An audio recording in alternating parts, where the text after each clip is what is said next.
मी सचिन बागवे. जय श्री स्वामी समर्थ. गेल्या भागामध्ये आपण डिजिटल ॲडिक्शन याविषयी चर्चा केली होती.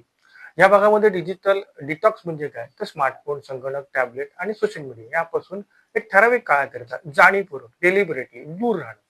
स्क्रीनच्या अतिवापरामुळे काय आहे, येणारा ताण आणि प्रत्यक्ष जीवनावर नातेसंबंध, आरोग्य यासाठी एक घेतलेला ब्रेक, एक सुट्टी, एक उपास. आता फास्टिंग म्हणजे काय करायचं, तर आधुनिक काळामध्ये इंस्टाग्राम आहे, Facebook, Twitter, YouTube, online online gaming हे सगळं बंद करणं. तर हे बंद करणं शक्य आहे का? तर नाही. तर काही मर्यादा 1 तास 2 तास बंद करायचं. शक्य असल्यास ऑडिओ ॲपचा वापर करा. काय आहे, मुलांना झोपण्यापूर्वी आणि सकाळी उठल्यानंतर मोबाईल बंद करा, हे कंपल्सरी करायचं.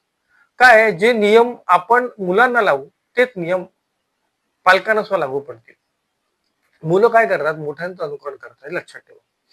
वाचन संस्कृती बंद पडत चालल्यावर पुस्तक वाचा, शब्दकोड सोडवा, गप्पा मारा. गप्पा मारणं तर लोक विसरले. हलका फुलका व्यायाम करा, मैदानात जा. फोन शिवाय आपली मुलं कसं व्यस्त राहतील ह्याचा थोडासा वेगळा विचार करा.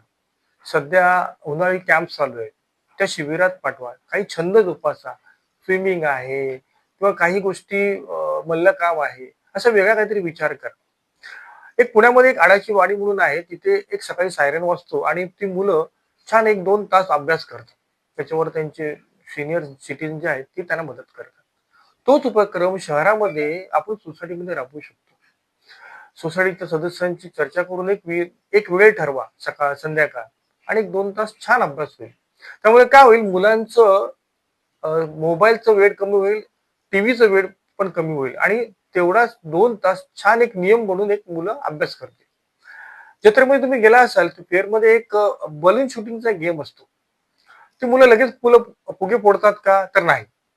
जर त्या गेम मध्ये पालकांनी जर आपण इन्व्हॉल्वमेंट घेतली, इंटरेस्ट घेतला आणि त्या मुलाला जर समजवलं की बेटा शांत राहा, कूल डाऊन, फोकस कर, तर ती मुलं सहज ते फुगे फोडतात आणि तो फुगे फोडल्याचा आनंद त्यांच्या चेहऱ्यावरच न राहता तो पालकांच्या चेहऱ्यावर पण उमटतो. तर हे काय आहे, तर हा आहे प्रोसेस. तर सपोर्ट सपोर्ट तुमचा इम्पॉर्टंट आहे, क्वालिटी टाइम तुमचा इम्पॉर्टंट आहे. नुसतं सक्सेस बद्दल न बोलता प्रोसेस बद्दल पालकांनी सुद्धा त्या प्रोसेस मध्ये भाग घ्यावा. लहान मुलांना मोठं करता करता नात्यामध्ये त्यांच्या बरोबर आपण लहान होणं विसरत चाललो आहे, हे कृपया लक्षात घ्या. तर पुढील भागात भेटू. आधुनिक अभिमन्यू. जय श्री स्वामी.